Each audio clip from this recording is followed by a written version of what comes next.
Thanks for joining the Easter Choir. Here are 10 things you'll want to know before we join together to celebrate Jesus this Easter. First, this video is going to give you all the information on what you need to know for the Contemporary Service Easter Choir. If you're looking to sing in the choir that's in our traditional venue in our traditional service, we'd love to get you plugged in. Just contact me with the email address below. Before Easter, there are 2 must-attend rehearsals that are happening in our gym. Our first rehearsal is Sunday, April 7th at 4:30. Again, in the gym. We're going to go over every song and make sure you know what to sing.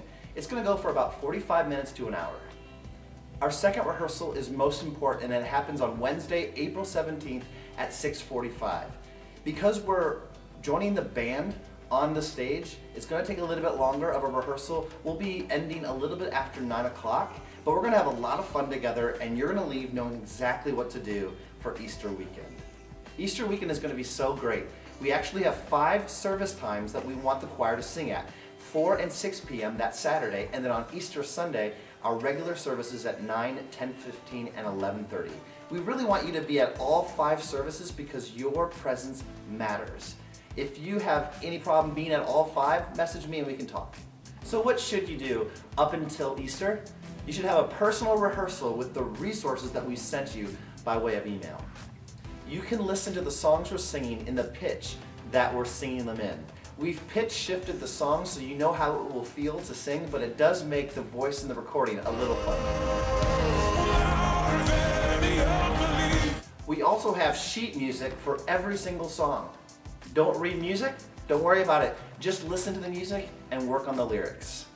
If you do read music, try out some harmonies. Here's an example of what the music looks like. First, notice that the music only reflects what the choir is singing, not the entire song.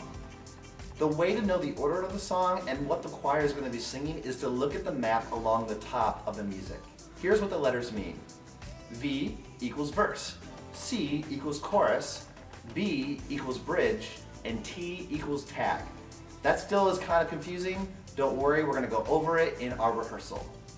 You'll also see notes below some of these letters that tell you what the choir is going to be doing, like clapping, or moving on stage initially, or singing in unison. There's also something called prime unison. What that means is that everyone in the choir is going to be singing the same note on the same octave.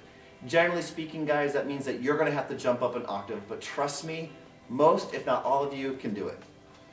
We'll cover everything at our April 7th rehearsal at 4:30 in the gym. If you have any questions up until that point, feel free to email me at bframstead@worcestergrace.org. The last thing I'm going to encourage you to do is to pray and invite others to Easter. We believe that God is going to move, and so we want to be ready for when He opens the door.